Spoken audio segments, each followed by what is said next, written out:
All right, because I want to give as much time as I possibly can to the amazing conversation that we're here to listen to. I am going to get us started. So first and foremost, I am Emma Emmer. I am Director of Strategic Programs here at Bentley, and I am so lucky to get to work with the team that delivers our Healthcare MBA. Just to give you a sense of how we'll spend our time today, I'm going to root our conversation in our Healthcare MBA. So I'll spend a couple of minutes talking about what that program is. Then I know what you all are here for is an incredible conversation between the Healthcare MBA program director, Iris Berdrow, and one of our faculty members, Fred Ledley. I will get you lots more information about the two of them in just a moment. And then we'll go ahead and talk a little bit about the application process for the Healthcare MBA should you be compelled to want to join our community. One housekeeping item before we jump in. We really want, despite this being a webinar style session, for this to be interactive. So we really hope you'll use the Q&A feature here in Zoom to share any questions you have, whether it's about the conversation Iris and Fred are having, or whether it's about the Healthcare MBA more generally, and we will work to answer them either during this session or after. So without further ado, I will just spend a couple of minutes, as I said, talking about Bentley's Healthcare MBA.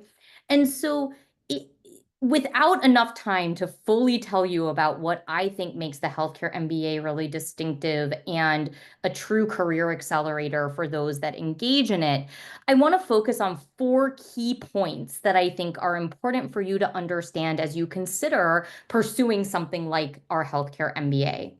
So first and foremost, the Healthcare MBA is an MBA program. I love Iris always makes sure we remember that when we talk about this program, that you are going to walk away with the fundamental understandings of business and how businesses function as you would in any other MBA. The differentiator here is that the program is applied to the healthcare industry and the healthcare context.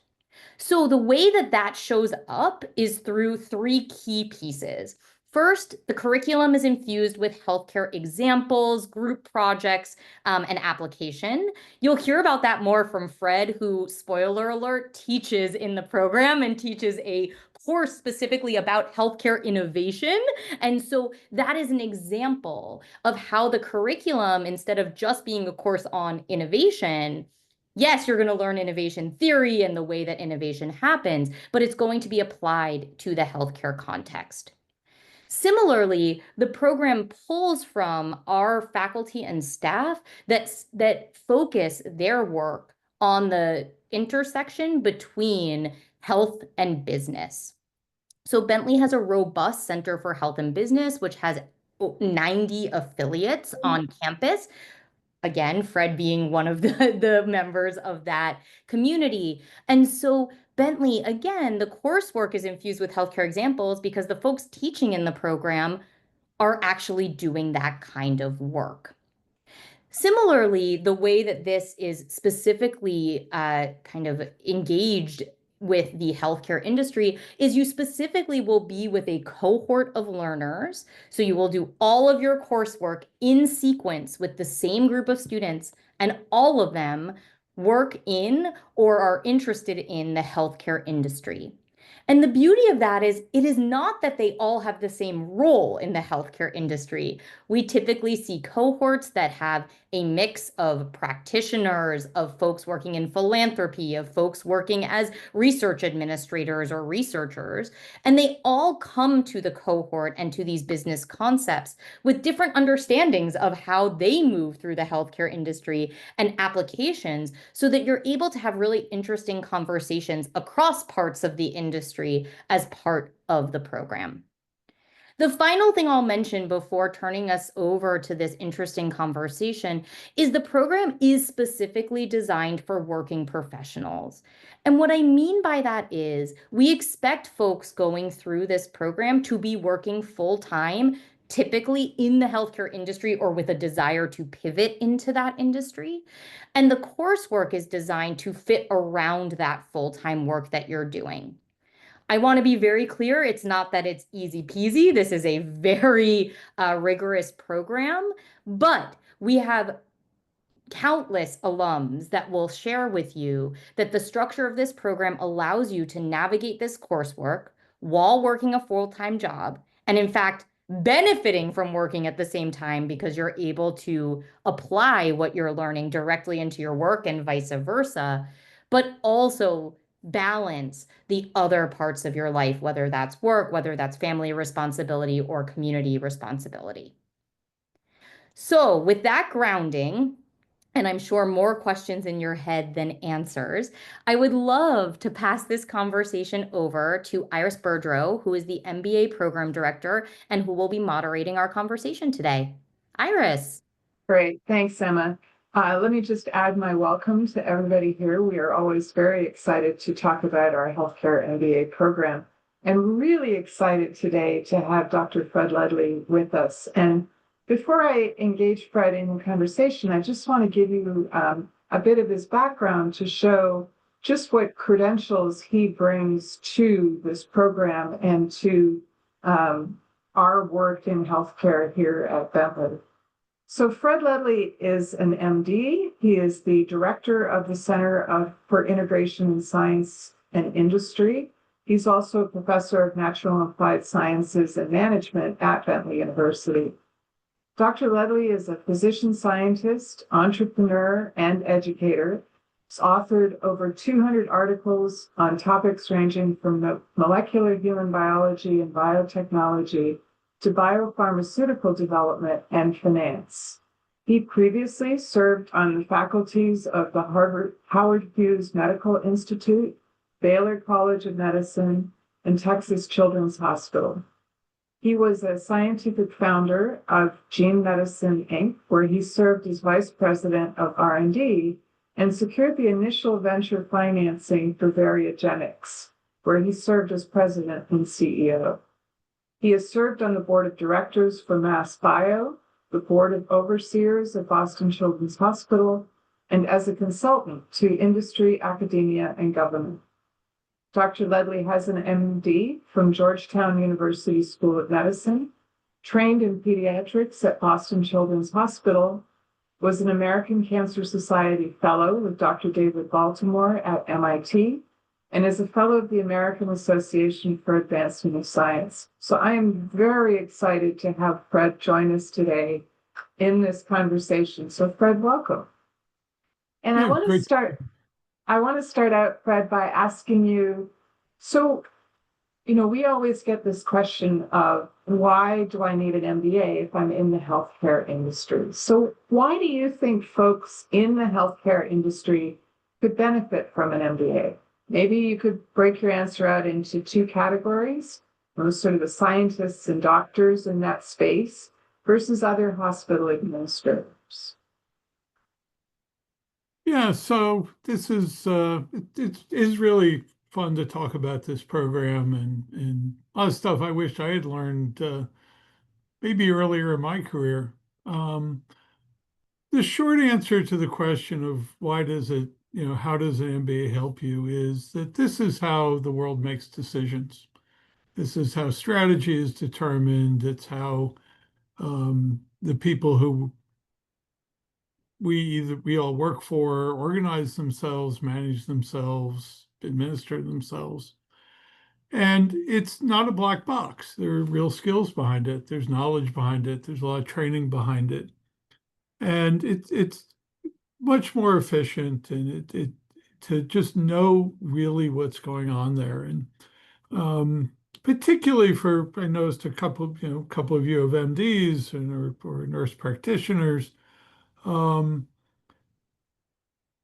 We really hope decisions are made on the basis of what's best for patients and patient outcomes, and there's an objective sort of medical standard for how decisions are made in healthcare. But the real way patients win is when those get well aligned with the business interests.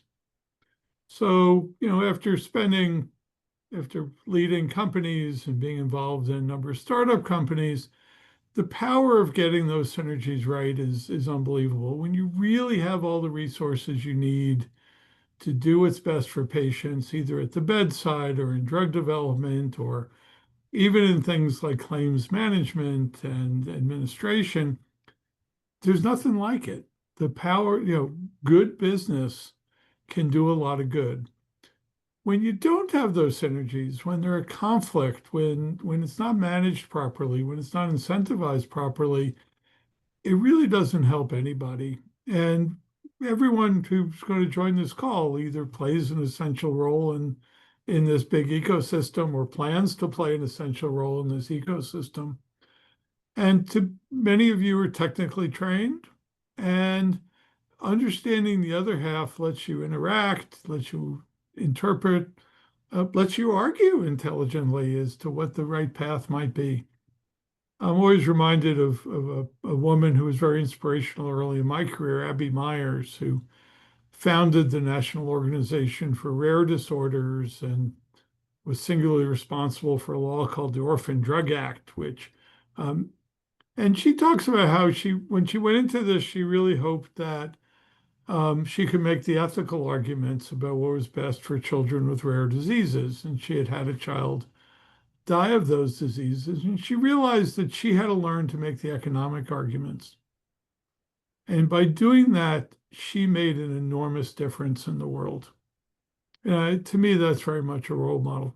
So for doctors and scientists, it's really about learning to be part of that team, learning to interact, learning to influence the team and influence decisions in ways that you think are best. Um, and for other hospital administrators, it really is about understanding the people who work for you are not going to be the easiest people in the world to manage. How do you manage those complex situations where you need to learn to incentivize the complex interests of this ecosystem and make it happen? And it's not just management. I use management generically here, but frequently it's accounting. People around me claim I'm the only ND they ever met who thinks accounting matters. It really does matter.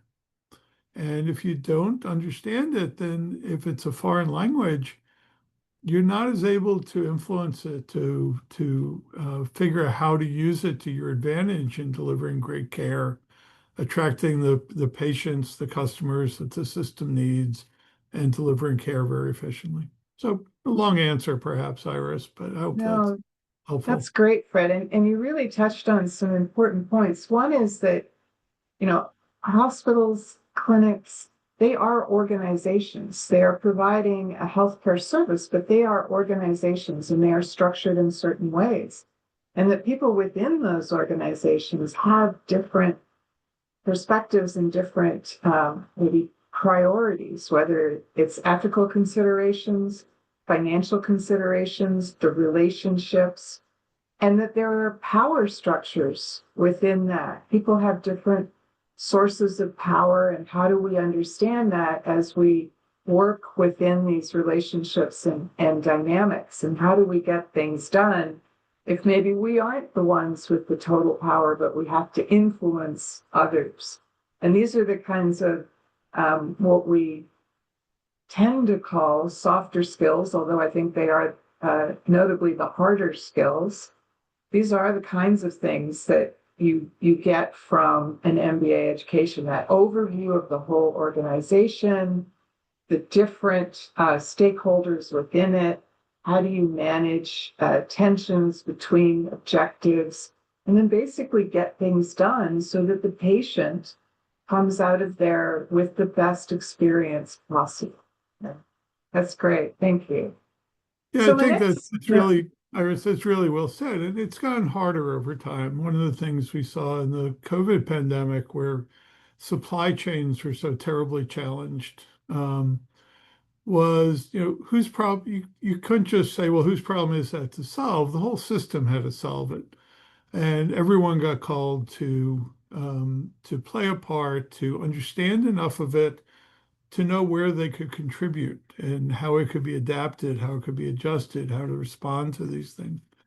And it's a shame when they're called soft skills. I agree with you on that one. This is hard. Management is a challenge, and needing the information, understanding from the history of some things don't work well, and you don't want to rediscover that. And other things have been shown to be very effective in different situations. Absolutely. So let me switch gears a little bit. You founded the Center for the Integration of Science and Industry here at Bentley, and it helps move ideas from the lab to the marketplace or clinic. This transfer of knowledge and commercializing knowledge. Can you share an example and explain maybe how business knowledge helped make that transition successful? Sure. I think, one of the things that we've looked at a lot is where is the money coming from to develop drugs? Sounds like a pretty easy question. If you go out there and listen, the venture capitalists will tell you they're providing the money, the pharmaceutical industry will tell you they're providing the money, right down the road. But it turns out it's very complicated and very nuanced, because whoever provides the funding to develop new drugs has interests of their own. And so when I teach this as partnerships. I don't talk about financing as you go and you beg for money. You're looking for a partner to do something that you want to do. You want to develop a drug, you want to cure a disease, you want to improve patient care, you want to implement a more effective uh, administration system in your hospital or a patient record system. These are things that you need to do, and whoever ends up providing the resources for this is doing it with some constraints on their own. So a venture capitalist, for example, has to make an investment and has to pay off in 7 years. They're going to think differently than if that same money came from debt, where you borrow the money and you might have 30 years to pay that debt off, which is very different from if it's coming from patient revenues, where at the end of the year, your company is going to add up the pluses and minuses and be accountable to shareholders for that margin. So that one really needs to understand who's available to fund innovation, to make it available, and to understand their constraints and to work as partners in this enterprise. Because it's only if both parties can find that win that it's going to happen again. And then the second time, it's easier. And the third time, it's even easier if you can get this right. And that's one of the systems that we look at a lot. And, we find, for example, that there's not much knowledge. We sometimes simplify this as, oh, let's go ask for money. Well, yeah, you have to go ask for the money, whether you just want to improve your computer system in your section of the hospital, or you want to do something big like develop a drug, or you want to improve your equipment or something like that. There's always that ask step. But understanding what the person who you're asking needs and making them a partner makes a big difference. It's one of the things we talk about.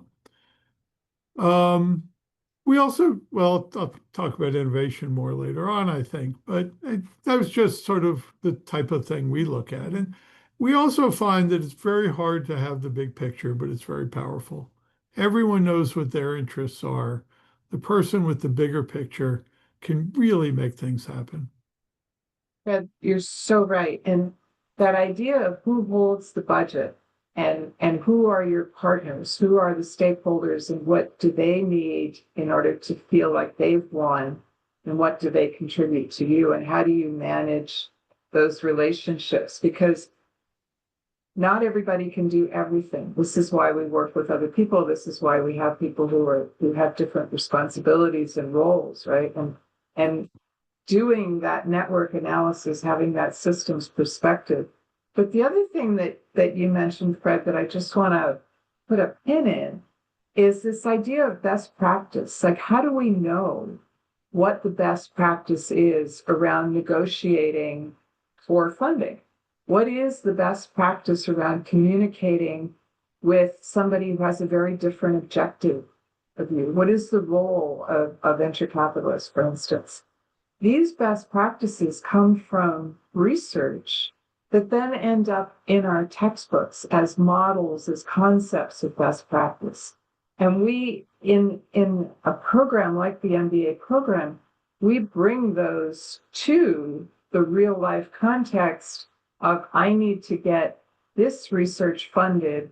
How do I manage that process? And I think this is a really important point about what does a degree bring to my practice. So thank you for highlighting that. So I'm going to give you the opportunity to walk through the door of one of your favorite subjects, I think, and that is innovation. So the center is related to the course that you teach in the Healthcare MBA, which is Healthcare Innovations. Can you tell us a bit about the forces that are really promoting innovation in healthcare and what are some of the headwinds? Sure. So you used exactly the right word. What I teach in this course is really as much about the headwinds as the innovation itself. Um, we this is a course not about how to invent something, not how to brainstorm. We do plenty of that, but it's really about the observation that most innovations fail, and most innovative projects fail. So innovation isn't just about a great invention and you come up with, a diagnostic device that totally solves Alzheimer's disease. That's great, but only if people are going to use it, only if somebody pays for it, only if people trust it, only if there's something to do about it after you make the diagnosis, right? And a lot of research, and you were talking about the importance of the research that's been done in these areas, has identified how hard it is to actually make innovations make a difference. And we make a big distinction, as you have to, between sort of that invention, that aha moment where you have a great idea, but innovation is about reducing something to practice, right? So it means someone has to pay for it. There really are no free lunches in healthcare or anything else. So, it may seem like a simple innovation, but it may cost something to implement, and it may have consequences for other people in your organization. And there's a very rich literature about, first of all, how do you get it's called diffusion. How do you get an idea to diffuse? How do you get a new technology to diffuse so that people use it, they adopt it, they recommend it to others? Um, and that means not only having people who are champions, but understanding that not everyone's going to be a champion. Some people could be adversely affected by it. And one of the things we do in my class is we do a lot of the sort of basic principles, but we also ask the class to think about what they're doing in their work. So, not the last time I taught this course, actually, there's a large cohort from a hospital that was just implementing Epic for the first time. And for those who have never worked in Epic, or those who know it, love it, or hate it, that transition from anything else to Epic is incredibly challenging. It's challenging for people who have the great computer skills, who find themselves just, overworked to oblivion and challenged to push their ability to the limits. It's challenging for people who are not terribly familiar with computer systems to use a seriously state-of-the-art computer system. It's challenging for your best employees, for example, who are really good at all the processes and procedures and who has to be informed and who gets reported to, all of which goes away. And suddenly some of your best people find themselves feeling less valuable to the organization. And so when you implement something like Epic, it's not about throwing the switch and saying, okay, we're up. It's about making sure that everybody on your team is on board with it and feels a role, that they feel empowered by it, as opposed to being threatened by it. And it's very threatening. And we happen to be doing the course as this was happening to most of the students in the course. And it was able, people were able to sort of use, we tried not to teach Epic because the organization, this was a little bit tricky, as you can imagine, Iris. The hospital we were working with had a well laid out plan for implementing, and people need to follow their plan, not. Um, but by talking about the first principles, people were able to see their own role, their own path, their own value in this very dramatic shift. And it brought up a lot of things that people didn't quite expect. And those discussions by themselves were incredibly valuable. I will say another time I talked about it, I was teaching this course when ChatGPT came out for the first time. And this was, in the middle of the semester, not only were people sort of like, what is this thing? But the Food and Drug Administration put out a request for information about what should they do about it. And we actually used that as a teaching moment. And some of the students actually began to think about how would it impact their work and how would regulation, which is a very important part of innovation, um, make it easier or harder for them to do their work. So for me, innovation, the aha moments are great. They're very exciting.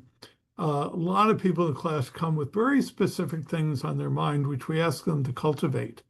We had a nursing team in my class last time who wanted to implement some new scheduling practices, some very innovative ideas about how do you schedule the nurses to have variety in what they do, but still be very good at what they do, not get burned out if they're dealing with very difficult clinical situations. That's innovation that really matters to that team and that hospital, and probably to patient outcomes as well. So that's how we think about this in our class. Fred, those are amazing examples. And one of the things that you raised is the difference between a visionary, somebody who has that, aha, this is what we're going to do, a champion, somebody who then says, okay, here we go, rah, rah, rah. And then the implementers who actually need to figure out how to integrate this, how to transition and manage, change the wheels on the bus while it's rolling down the road at a pretty high speed. And those are completely different skill sets between those roles. And how do you understand not only what does each involve, but who am I and what's my best place in this, right? So great examples. And I know that I hear from the students about some of the projects that they do in your classes, and they're always so excited about the fact that they can do something practical in their own institution. They can learn it from you and go back to their manager and say, hey, here's an idea, right? And then actually get something done. So amazing. Some of my So, students last time I taught, several of the students actually applied for internal funding. And that was we turned that into a project. And sadly, yeah. they didn't get it. But, it really clarified. I thought they submitted a great application. And they're on somebody's radar screen. Their name is out there somewhere. Somebody paid attention. Somebody looked at that application. So it's not entirely a loss if they didn't get it. So let me turn this a little more internally and maybe unabashedly pro Bentley. So we always talk about why Bentley is a unique institution for delivering, we are a business university, but we're uniquely positioned to deliver this healthcare MBA, as Emma pointed out. We have this deep bench strength, but I'd really like to hear from you why you think Bentley is an interesting place to learn about this intersection of health and business.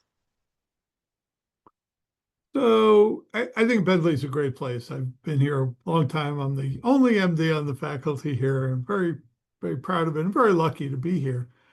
Um, I'll give you two answers on a sort of big picture thing. I had another very influential teacher in my career who said the goal is to, um, he was talking about training at a different level, but he goes, the idea is to go be trained where everyone around you knows stuff you don't know.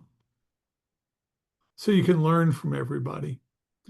And for me, that's been Bentley. I thought I knew accounting and finance. I'd run a company, but I didn't really know it the way my colleagues who study individual aspects of that know it and are able to help me understand it better. It is to, it's always convenient to do for someone medically trained like me to come out of that comfort zone and be sure you can learn as much as possible. For people in business, you can probably do better than me, but we have top ranked programs in many of these areas. And when you're looking to further develop particular skills, whether it's in accounting or finance or management, um, you know, there it's also looking for the best people. And I've just found that type of excellence at Bentley as well. So that's why I've been so happy here. And there's an openness to questions. We're not, even my business colleagues have to understand that um, their work is going to be judged by scientists also when they come up for evaluations and things like that. And it really makes a difference. That it's not only good to the people who kind of know it already, but it's really good to the people who are applying it, the people who are thinking about it differently, who are thinking about different uses for it. So that's kind of my pretty theoretical answer here. I appreciate that. And that communication that happens between, so we have very strong arts and sciences and we have very strong business faculty and we work together under the same governance system, under the same house. So one of the things that's unique about us is, if we want to run a interdisciplinary course, we can do that. We can pull from all these different departments. And one of the things that I've learned is that you have to learn how to read the language of a scientist. For me, I'm a management person, and so scientists speak very differently. And I'm wondering if you can, and I'm sure I speak very differently and care about things differently than they do. So I'm wondering if you can translate that idea a little bit and talk about some of the common communication gaps that might happen, for instance, between scientists and investors, and how an MBA might be able to bridge them. Yeah, I think that's a really key point, Iris. And on one level, you simply need to have a common vocabulary. Simple thing. What is we think we know some of the stuff. What does the word revenue mean? If you ask how much revenue does a hospital bring in or a pharmaceutical company report, there's nothing simple about that number. Um, Quite honestly, we've just gone through this with one of our accounting faculty is to, when you look at what a drug company reports as their revenue, what's included in there, what's not included in there, right? The word profit's even harder, right? So some of it's just vocabulary, right? So, if you, and it's not just the medical practitioners who don't know the vocabulary, it's many of the people in administration and businesses can do better fully understanding that vocabulary as well. What's an expense, what's non-expense. I come back to accounting for these examples because it's, a little simpler in some case. In management, what's a team? I'm going to leave that one to you to explain. But, it's totally different now than it was 15 years ago in our world, where you have enormous amounts of outsourcing, right? The team, when I learned about it first, was usually confined within the walls of your organization. It's never anymore. That's not how it works, right? So even if you knew what a team was, and it seems like such a simple word, simple concept, and Iris, you could tell everybody it's not, right? So, and if you don't have the common vocabulary, if you don't at least understand what other people mean by it, people talk cross purposes. This happens a lot with investors, right? Um, the investor will tell you they need a return. Do they need their money back? No, that's not what they want. That's not what they mean. And that one gets really complicated. What's a profit? What's a normal profit? What's an excess profit? Word has a technical meaning.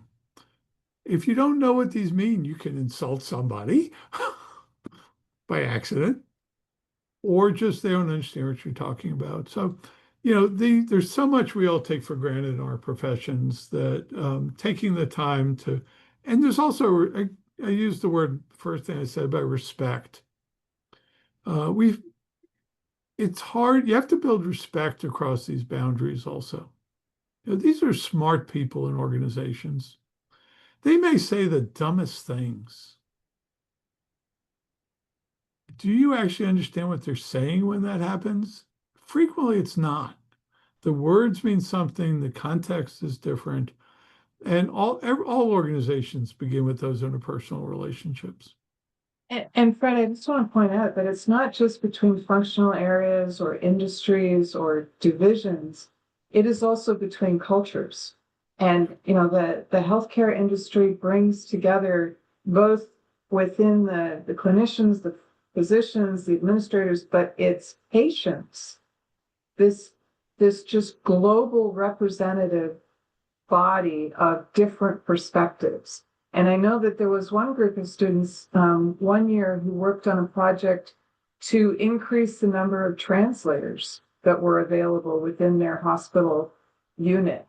And so that idea of we come with different perspectives, different language, different understanding, and we first have to check our assumptions about did that person just say something stupid or did I just hear it in a different way?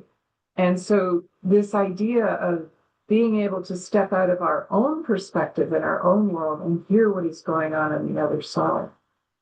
So, Fred, I know that Emma's going to yank us off the stage here in a minute, but I just want to give you the last shot to add anything else that you think we really need to pay attention to.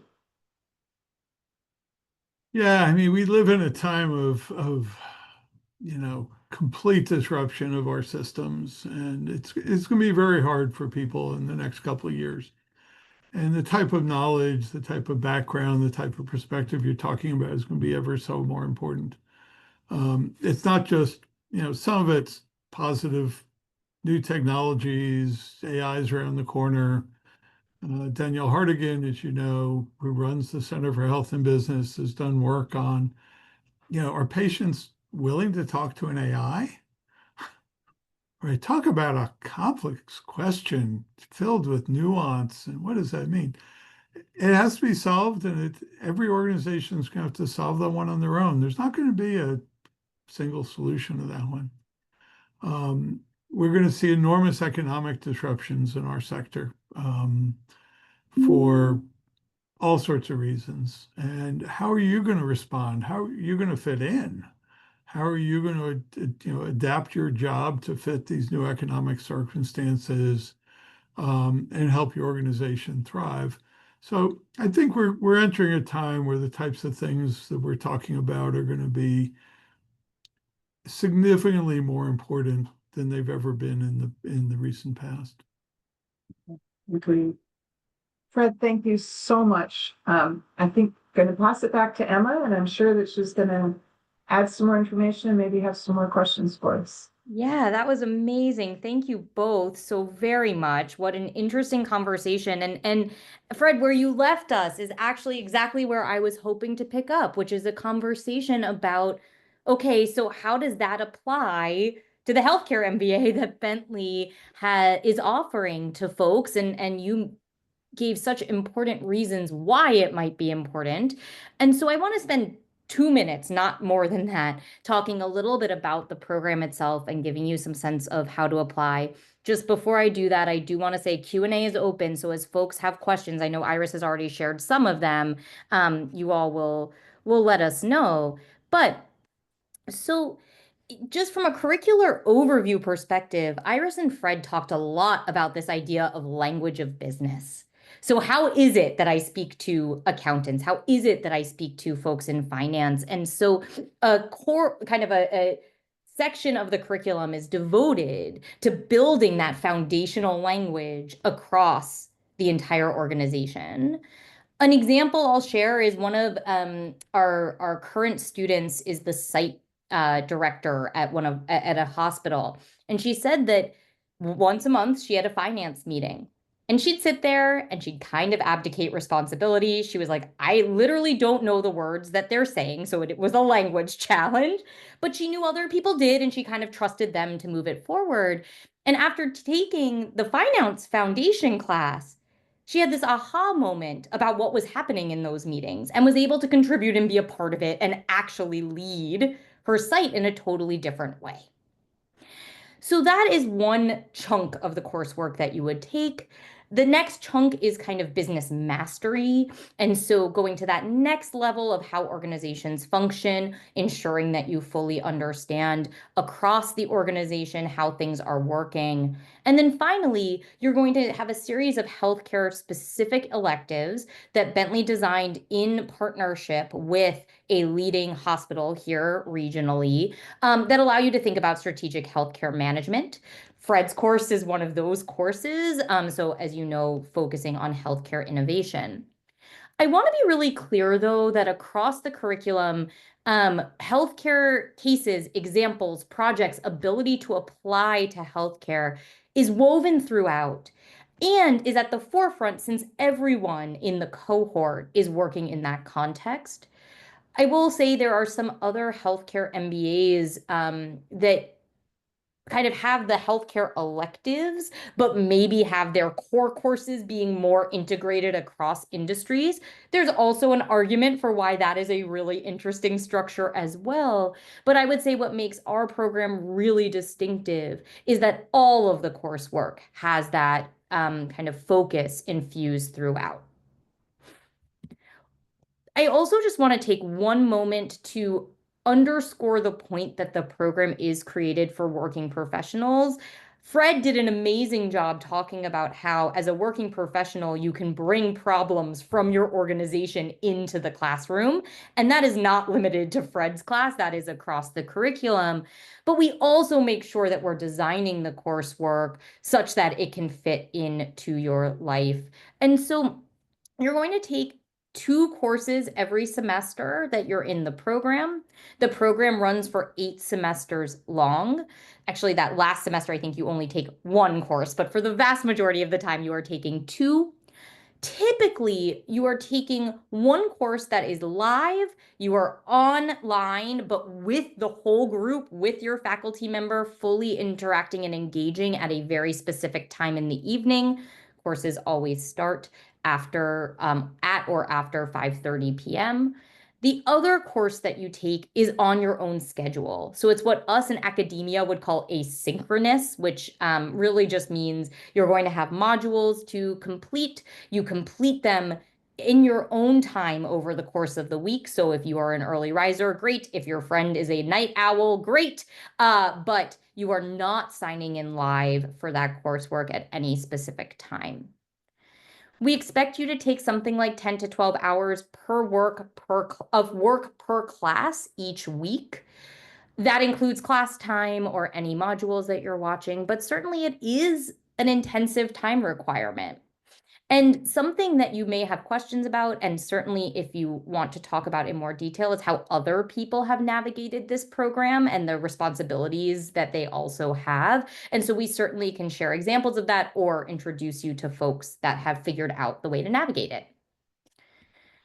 So I know if I were able to participate in this program after hearing Fred and Iris speak, I would be incredibly compelled to apply. So I will tell you a little bit about what that application process looks like. We really, if there's nothing else you take away from this conversation, it's that we want to get to know you. So I am joined here by my colleague, Sean Conley, who you also see on the screen. The 2 of us love to support folks through the application process. So we are here to support your consideration. We're here to support your actual application and then your decision-making process. We try to make the application as we kind of make it as little bit, frankly, as easy as we possibly can on you while still getting to know you the most. That is the way I would like to describe it. And so we would love to see things like a recommendation letter from a current or former supervisor who can talk about the way you move through the organization. Fred and Iris were talking about how important that is and the skills you're going to build in this program to think about that. And so we want to understand kind of who you are now. We ask you to write an essay again to let us understand what you're thinking about and how you hope to apply this so that we can best support you through the program.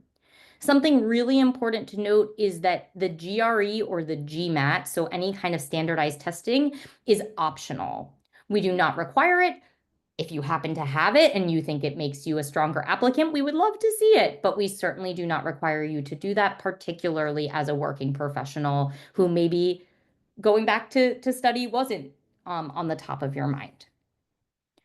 Just to give you a couple of dates to think about, if you are interested in starting the Healthcare MBA this fall, so in September, we would hope to see your application by August 1st. Then Sean and I will render a decision for you within 2 weeks of completing that application, and classes will begin in September. Unfortunately, I can't say you would immediately get to be in Fred's class. His class is actually at the tail end of the program, but you would get to meet with our extraordinary faculty that start off the program.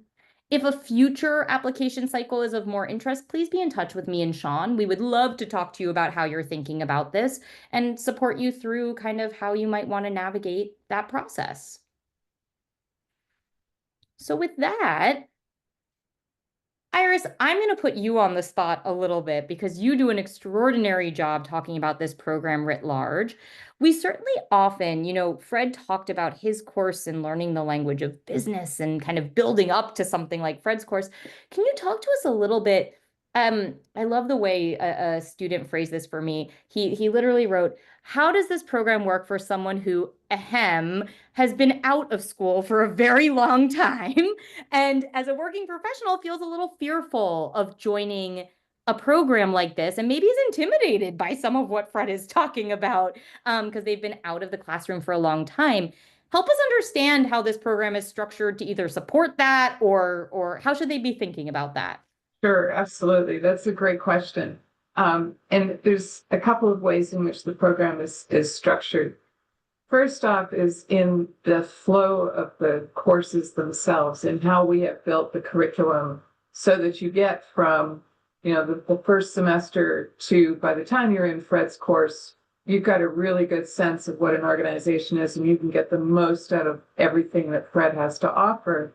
And the way that we do that is sort of what we call a soft launch. So your first 2 courses in the first semester, one is the marketing course, which is an async course, an asynchronous course, with a great faculty member, Ian Cross, who really does build a lot of healthcare into this idea of marketing. And so in a very exciting way, and it sounds strange to say an asynchronous course can be exciting, but he really does build a lot of really interesting things while he's teaching, the 4 Ps of marketing. And the other one is the leadership course with another one of our stellar faculty, Marcus Stewart, and that is a synchronous course. And so you learn early on about the principles of leadership, how to be a leader, regardless of where you are within the organization, but then also what is the idea of leadership within an organization and the role. And so we're not throwing you into the finance pool on the first semester. So we get you excited about learning through these 2 courses. The other way that we manage that for you is by balancing the synchronous and asynchronous together so that you've got, one course each semester at a time where you are with your fellow students, you learn with them, through them, and the other one where it's self-paced and so you can sort of get away from that. Oh my God, I need to go in class tonight. I can decide instead, when am I going to do the work for this course? So we manage the cadence of the work and we manage the topics to build you up to getting into some of those more challenging courses. But I will tell you, everybody is afraid of the accounting course. And 2 weeks into that course, everybody is absolutely loving the professor, and she gets the highest ratings. Sorry, Fred. In accounting, because she is just so supportive and dynamic, and it's sort of like accounting therapy. She's just really good at it. So we picked the right people. We've managed to roll out. Awesome. Fred, I'm going to ask you a question, which is I've had a number of folks say to me, hey, I'm worried I'm not the right fit for this, or I might not be successful. And sometimes that has to do with job role, or it has to do with how long they've been out of school, or what have you. I'm curious. I know the answer that you give will not be, oh, you should be this job function in order to do this program. But I'm curious, what are some of the characteristics of students that you've seen be really successful in this program as they've moved through your course? The word that jumps to mind is be interested. Mm-hmm. Um, I mean, that really, um, you know, I don't know if anyone does, I don't know how many of the courses have tests and are asking people to regurgitate information. That doesn't happen in my course.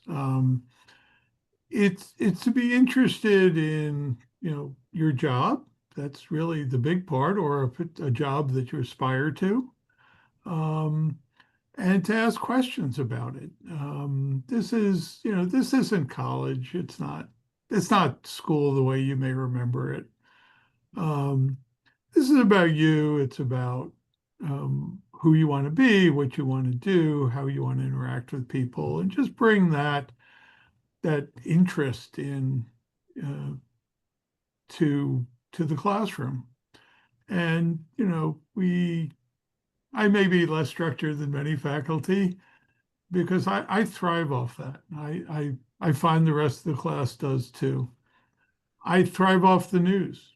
I have practice of trying to find, news at the beginning of each class, something that's a press release or an article in the newspaper that, may worry people in the class or may excite people in the class or may impact them going forward.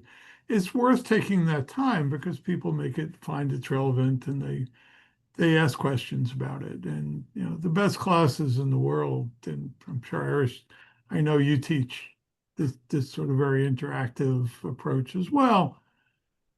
The best classes for a faculty member and also for the students are where I may have a PowerPoint, but if I can get that first sort of news item right, and we could have a vigorous discussion of it for half or two-thirds of the class. And trust me, in our field, there's enough news every day to start the conversation around something I plan to lecture on. In the best of all classes, you have that vigorous discussion, and then 20 minutes for the end, say, oh, well, I have some slides about what we just talked about. Doesn't happen that way very often, but that's what makes it fun for the students. It's what makes it more interesting to teach. And I think it's what makes it more productive and rewarding for people. And if I can just jump onto that question too, Fred, I love that you pointed out that we're not lecturing. These aren't lecture classes. We may have some materials, there may be a textbook assigned, but we're really interested in learning, in how people want to learn.